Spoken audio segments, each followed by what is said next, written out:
ဒီနားလေးမှာပေါ့နော်ကျွန်တော်2022မှာ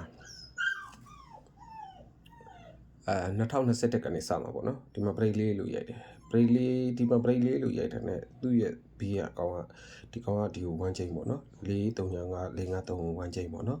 2021ပြီးတော့2022မှာ break လေးလို့ရိုက်တယ် break လေးလို့ရိုက်ပြန်တယ် break လေးရဲ့ကနန်း break လေးရဲ့ဘေးကဒီ65နှစ်ဆိုတဲ့ကောင်က626ကို1ချိန်ပေါ့နော်အဲ့ဒါပြီးတော့သူ့ရှေ့နှစ်ကိုတွားလိုက်မယ်ဆိုလို့ရှိရင်ဒီမှာကျွန်တော်တို့